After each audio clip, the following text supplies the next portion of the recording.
Chapter 3. Emma smiled as she saw Maggie's perplexed look and only took 2 seats at the dinner table. She said, "Clint's got a date," and she walked to the kitchen to fetch the meal, leaving Maggie to arrange the cutlery. Maggie felt as though she had been shot, and she was perplexed by the pain. Despite the fact that Philip had wounded her pride, no guy had ever touched her heart, except one. She detested the rush of emotions, the verdant flood of jealousy that may arise from contemplating Clint and a woman, any woman. That was the way it had always been. And because of what he'd already done to her obstinate spirit, she was able to hide it. However, it remained inside, luminous and enchantingly burning, akin to a candle that was impervious to wind. And for Clint's part, she detested him. Maggie fled to the front porch and glued her thin body to the porch swing in order to avoid him when he came in from the feedlot, just as Emma and Maggie were cleaning up the dishes. That broad porch in the darkness was warm and fragrant. She'd sat in it as a youngster, listening to the calming squeak of the swing as it moved beneath her, feeling the misty whip of rain against her face as she closed her eyes. She let out a startled gasp at the unexpectedly bright porch light, sitting bolt upright as Clint appeared. Every time I saw him, I was taken aback by his beige linen suit and coral silk tie, which highlighted his black hair and swarthy face thanks to the white of his shirt. With his sophisticated style clinging to his tall, muscular frame like his favorite spicy fragrance, he might have easily passed for a very manly model. His intense green eyes skimmed over her physique, rigid in the porch swing, dressed in blue jeans. Peering at her through a little wisp of gray cigarette smoke, he approached her with the elegance and size of a large cat. He asked her, "Hiding Irish?" She lowered her gaze to his wide chest. I felt like some air. One black eyebrow raised. He remembered, "You fell out of that swing on your head once. You and Jana were using it for a rocking horse, and you went head over heels." Her fingertips lightly stroked the chilly metal chain and the dark green wooden frame. She asked sloppily, "You like to remind me of the unpleasant things, don't you?" With a harsh tone that wounded as deeply as the degrading remarks, he mockingly questioned, "Would you rather be reminded of that day by the corral, when you did everything but go down on your knees and beg me to make love to you?" She closed her eyes, feeling the sorrow of that recollection. She felt pitifully that he had a nasty streak. Else, he wouldn't torment her in this way. Refusing to meet his gaze, she stepped off of the swing and moved by him. With the speed of a bullet, one slender, steely hand flew out and grabbed her arm violently, pulling her against him with the ease of a little child. He snarled, "No comeback, Irish! Where's that hot temper now?" She failed to locate it. She was powerless to resist him as her body shook under his hold. His unfinished cigarette flew off the porch, and he grabbed her by both shoulders with a move that verged on violence. His green eyes blazed down into hers as his fingers stung. "Let me go!" The unexpected feelings he was giving her as he bruised her body against him caused her to erupt, panic taking hold of her. "Why?" he curtly questioned. Her whole mouth quivered in an attempt to find the words that would set her free. She said, "You're hurting me." "Where?" he said, his eyes starting to paint her petite reddish face like a brushstroke. My shoulders," she stumbled to say. His tight grip relaxed, turning into a warm, seductive caress as his fingers burned through her flimsy cotton top. Gently. "Does this hurt?" he asked gently, The words would not come out. His gently calming touch was burning her alive, causing her heart to dance and her lungs to feel as though they were collapsing. Her tiny hands reached for the smooth top, tentatively pressing against the warm, unyielding muscles of his large chest. Her ears were brushed by a deep, soft laugh. He said softly, "Can't you talk to me, little Maggie?" He cupped her face and held it up to his eyes, his hands moving from her shoulders. Her resistance was dissolved by their warm strength and the overpowering scent of his perfume.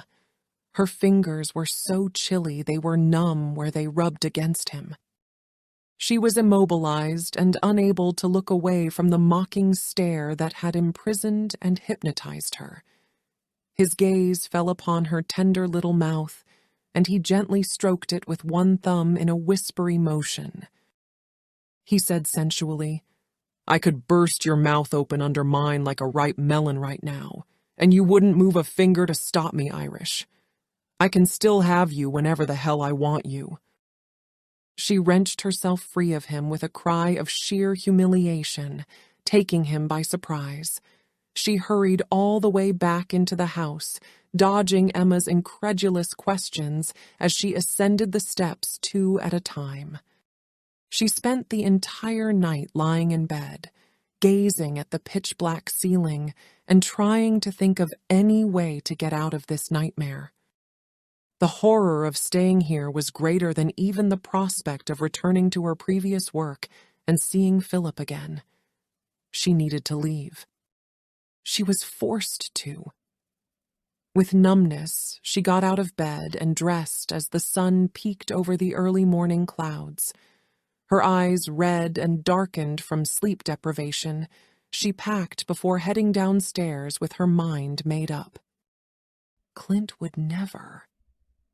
After she had breakfast and explained everything to Emma, she would take a taxi to the bus terminal.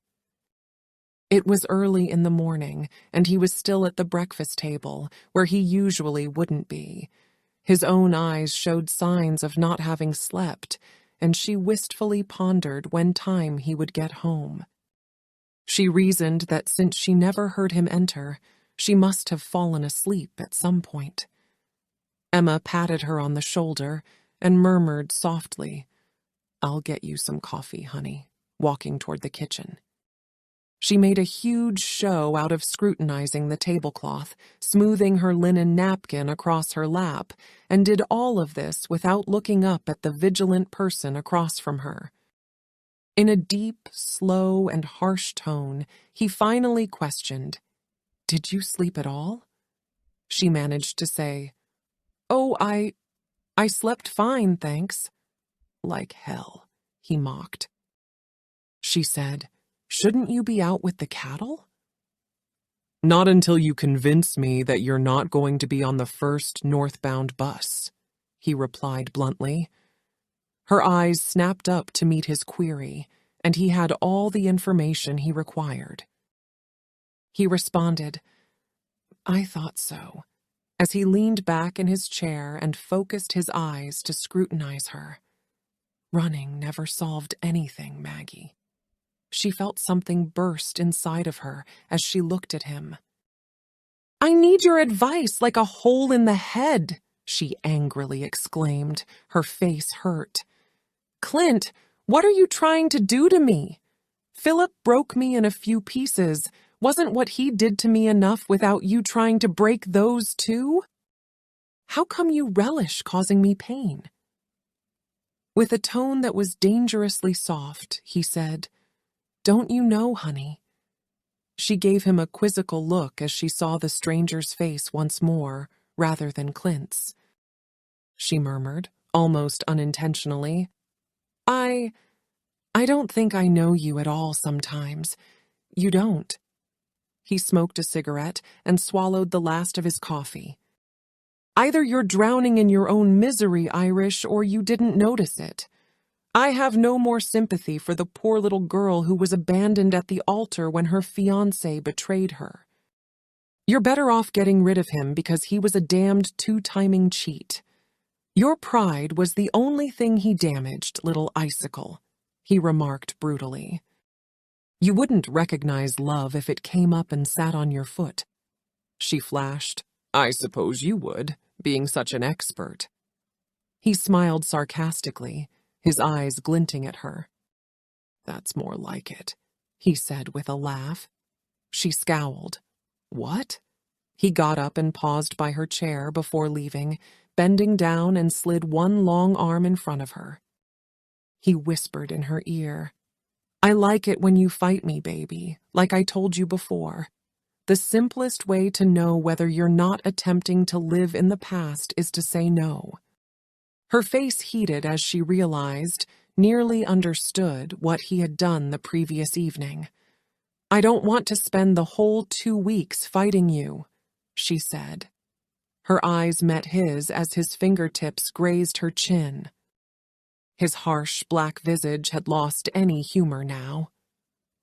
Could you please ask Emma to prepare a picnic lunch for us and bring it to the feedlot around midday?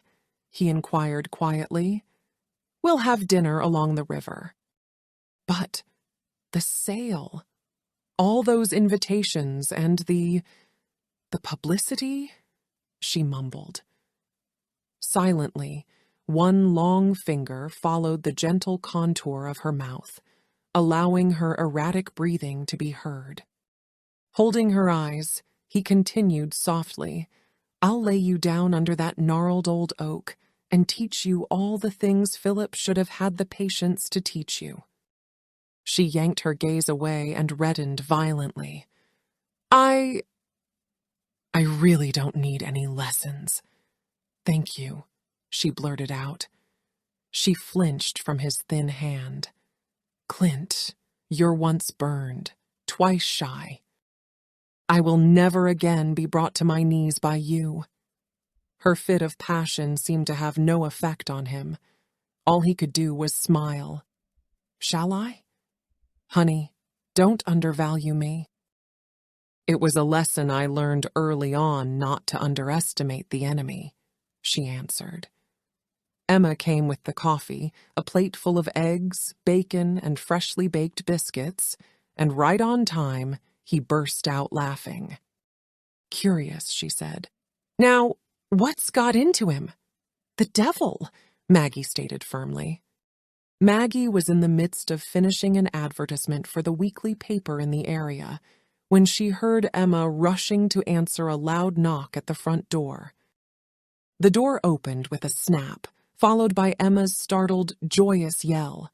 2 voices mixed together, Emma's thrilled one and a pleasant, laughing, masculine one. Hey, Maggie, come on over here! Emma made a call. Maggie, perplexed by the disturbance, poked her head around the door and discovered her eyes were gripped by 2 dark blue eyes in a richly tanned face framed by thick blonde hair. Well, hush my mouth, if it isn't the girl I swore undying love to on the stage in our 6th grade play. From down the corridor, Brent Jameson smiled, his eyes glimmering at her. Hi, mister, where's your haws? Got a lot? She chuckled in return. Throwing open the door, he scooped her up in his slender arms and kissed her hard on the cheek. He got Maggie back on her feet and teased her, saying, By gosh, you've grown, Maggie. He gave her a detailed evaluation. Did you really get this pretty in just 4 years? She said. You know this isn't my real face. It's the mask I wear so my green warts won't show. Shaking his head, he replied mockingly, Still got 'em, huh? I warned you about kissing those frogs, didn't I? You two? Emma looked at them and chuckled. Always getting into some kind of trouble. When you were younger, you gave Clint gray hairs. Speaking of old heavy hand, where is he? Brent smiled. Out putting diapers on his baby cows, Maggie informed him. And dinner jackets on their fathers and ribbons on their mothers. Next Thursday is the day of the sale. Brent said to her, I know, which is why I came. That prize Hereford bull of Cousin Clint's is what I have my eye on." "Speaking of mammoth ranches," Maggie replied, "how is Mississippi? Verdant and lovely. Why do you never pay me a visit?" She gave a shrug. "Because of work. In actuality, I will be serving as Clint's temporary secretary for the upcoming few weeks. I'm here for that reason." He gave a nod. Brent let out a loud sigh and continued, "I heard about Lyda taking a powder on him. It met or exceeded my expectations. I assumed Clint would be the most sensible of all of them." Emma mutely remarked, "And I think everyone's got the wrong idea." Clint had no feelings for Lyda, nor was he considering getting married. She was a sophisticated woman who was aware of the situation, and he is a regular, healthy man. That's all the he is to it. "Brent, come on, I'll get you there." Clint is going to be very taken aback. Over Emma's intelligent chat, Brent called, "See you in a few minutes, Mag." Clint entered the room while Brent was getting ready for dinner, looking exhausted and with a rough demeanor. As he focused on Maggie, who was completing a final letter at her desk, his gaze narrowed. "Weren't you hungry?" He posed the question directly. She gave him a blank stare. "Hungry?" During dinner, he stated firmly. She burst into color as she recalled what he'd told her at breakfast. She responded shakily, "You were joking." He snapped back. "The hell I was," his eyes narrowing and menacing. She was about to speak when Brent entered the room and gave Clint a quick pat on the back. He said, "Hi, cousin," as Clint turned to face him in shock. "Surprise, surprise." "My God, what are you doing here?" Clint furiously inquired. "I came for the sale," the unflappable response said. Reminding the older guy, "You did invite me for the sale, not the summer."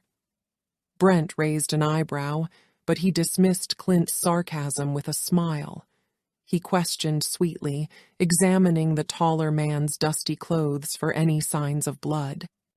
"Bull gore you or something?" he asked. Maggie swallowed a chuckle, but not before Clint gave her a quick glance and noticed her face. "I see you're back home." Emma grinned through the doorway at Clint. "Take a peek at who's here. Isn't it good that Brent is back?" "Enchanting," concurred Clint. "Pardon me while I go upstairs and put a gun to my temple in honor of the occasion." He thudded up the steps, drawing the attention of 3 pairs of curious eyes with his tall form. "He appears sober," said Brent in a nonchalant manner. When Clint returned downstairs, his dark hair still wet from the shower, wearing dark pants and a silk shirt with a green design that was open at the neck in the same hue as his eyes, it appeared that his anger had improved. He made an extra effort to be kind to Brent, talking endlessly about livestock and land management to the point where Emma and Maggie disregarded him and spoke about clothes the entire dinner. Brent remarked, "I haven't been around back yet," as they sat in the living room with coffee. "Is the pool still there and filled?" "It is," Clint remarked with pleasure. "Do you want to go swimming?" Looking at Maggie, he continued, "Maggie, if you'll let me wear a bathing suit instead of pushing me in fully clothed," she remarked with a smile. The sound of his voice sent shivers down her spine. "Honey, it'll be a pleasure," he replied. "Did I miss something?" Brent blinked. Maggie clarified, "He threw me in the river with my clothes on last summer." Clint said calmly, "You kicked the hell out of me first." "What was I supposed to do? Stand there and let the stupid snake have first bite? Did you think you could stone the damned thing to death with a handful of pebbles? They were rocks, and me too." Brent got to his feet. "If you two want to do this thing properly, Why don't you appoint seconds and meet in the lower pasture at sunup?" Clint sent him a glance that made him head for the stairs. "I'm going after my trunks. Maggie, are you coming?" She gave Clint a glare. "Why not?"